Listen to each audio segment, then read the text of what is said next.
siya ng, nagpainit muna ako ng water. Hi guys! Good afternoon! Alright guys, so today, it's Monday here in Australia and we don't have work today! Yay! Kasi nga, it's a public holiday, Ika show. So, dahil nabuboring ako, magluluto ako ng sinigang na salmon. Request ng aking anak na lalaki. So, Isabella as well, she doesn't have school today. But tomorrow, back to school again. No! Yes. So, nag-shortcut na tayo. A bit bored today. And actually, it's raining here in Australia. A winter. So, gayon nga guys. So, I said to myself, I'm gonna do my vlog today. As you can see, ayan, kumukulo na yung... So, nilagyan ko siya ng, nagpainit muna ako ng water. And then, I put a little bit of ginger as well. Tomato and onion.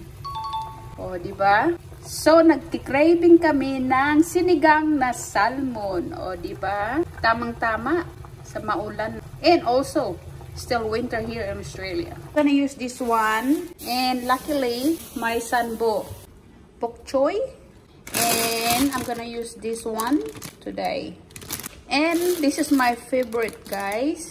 It's my baby spinach.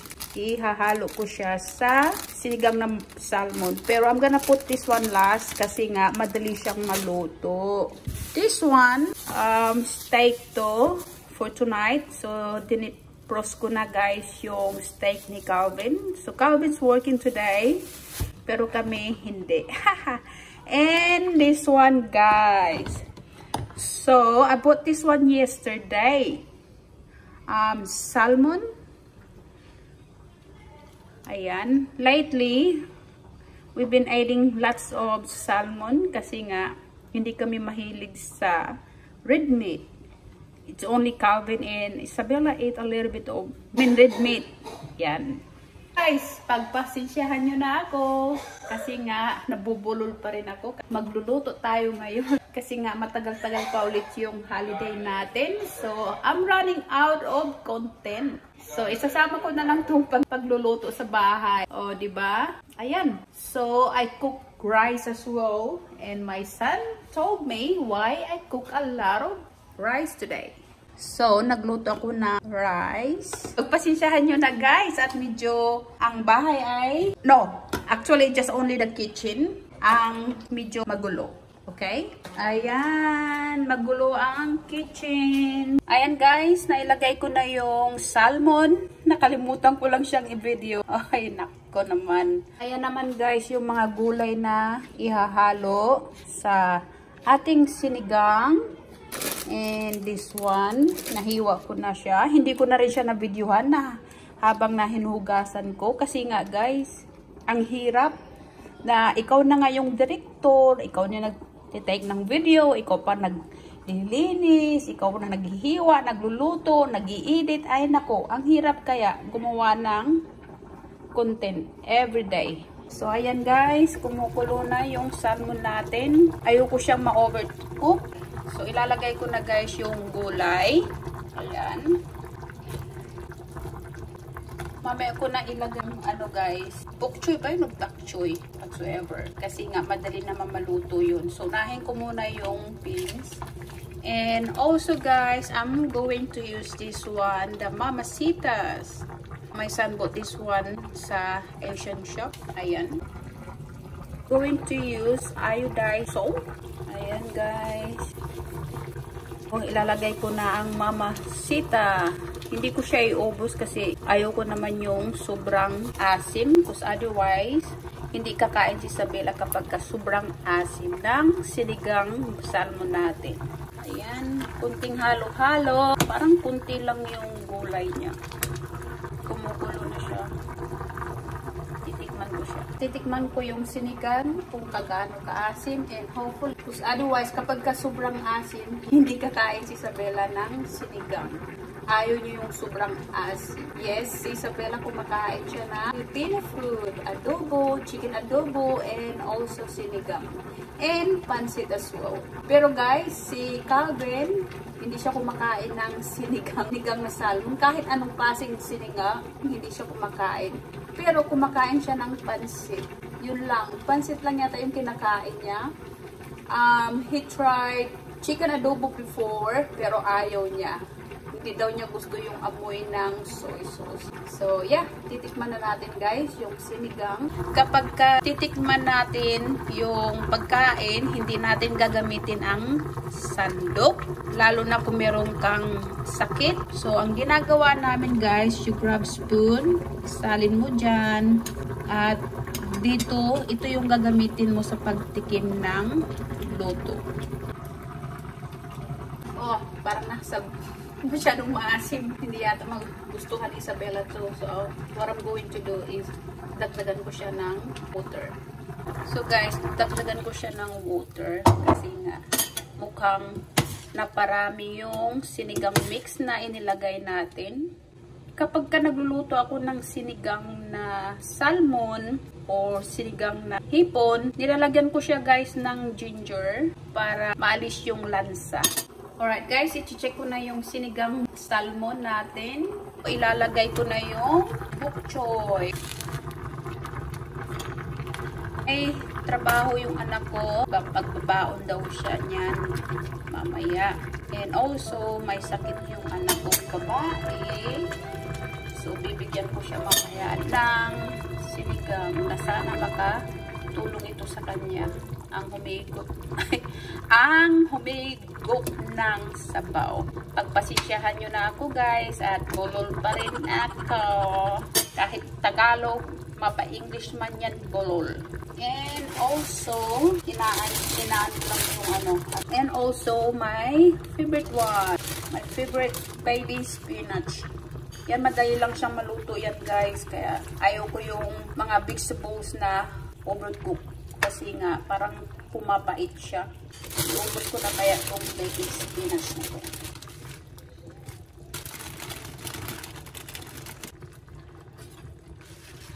Ayan. Maluluto naman siya yan kasi sobrang init. So guys, tapos na yung sinigang natin. So, kakain na tayo. Nga pala, guys, hindi na ako nag-makeup. Para makita ninyo talagang nagka-breakout ako. And I gained weight. So, from 54 kilos before my operation, now, 65 kilos. Talagang, wow. My brother told me na I gained weight, and so my son. So, I decided to, ewan ko kung safe siya. Hindi ko pa nakausap yung surgeon ko na dapat hindi muna ako nag-intermittent fasting. Pero, talagang, para kung I feel down, I started my fasting last week. So, today, it's been a week na intermittent fast. I woke up pretty early. I cooked Calvin's up. I think I woke up 4 o'clock in the morning.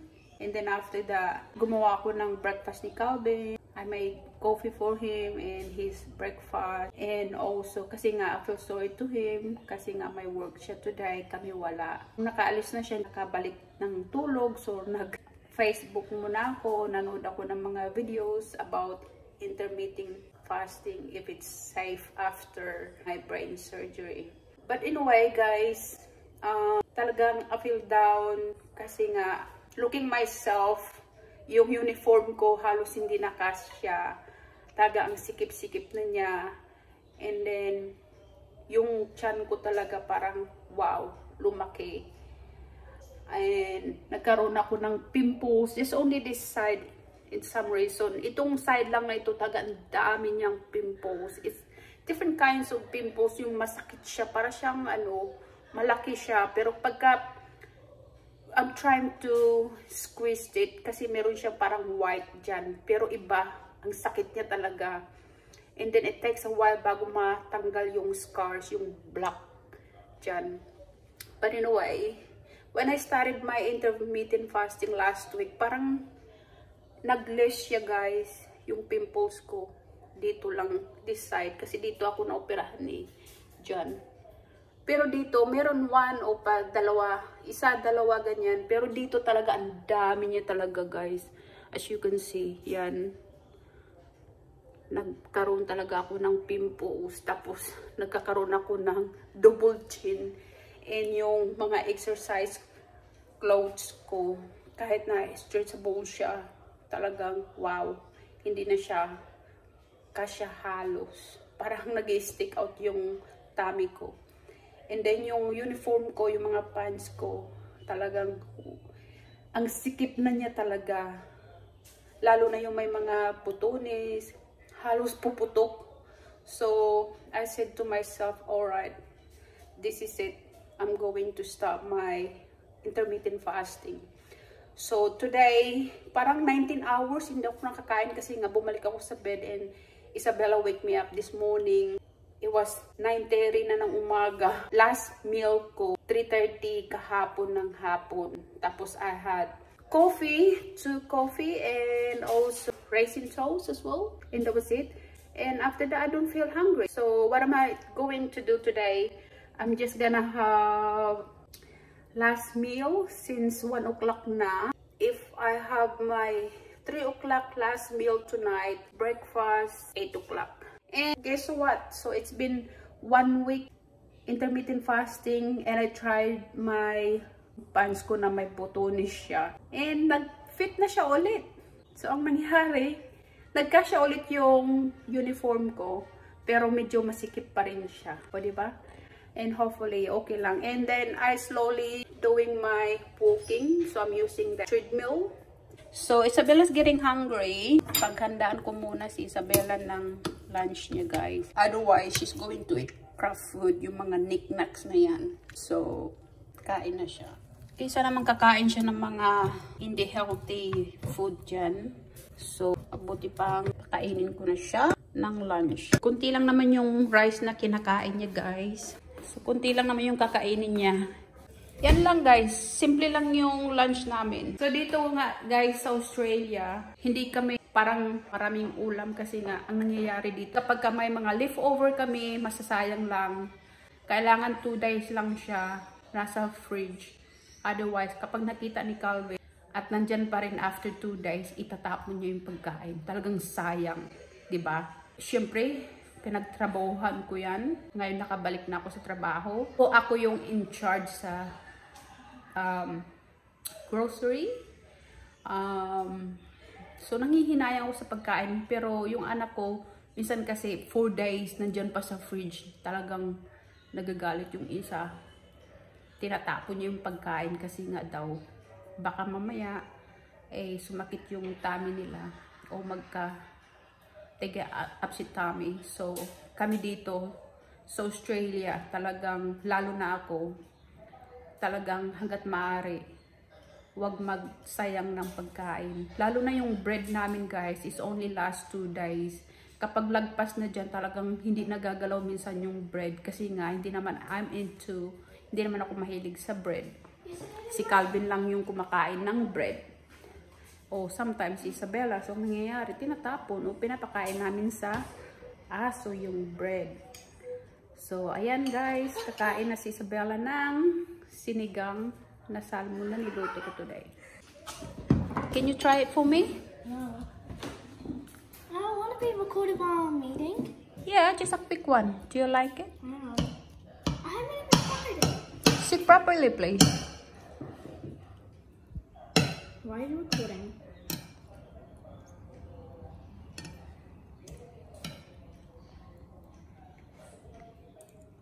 Is it enough?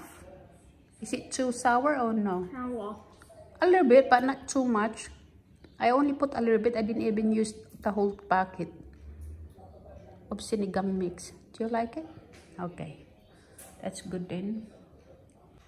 Back tayo ulit doon. So, hindi kami nagluluto ng maraming, lalo na kapag may mga birthday. Ginagawa ko kapag may mga leftover, kinakain naman ni Ben. But, kailangan kong sabihin sa kanya na kainin niya na kaagad. Otherwise, itatapon yun ni Calvin sa basura. Yung mga leftover.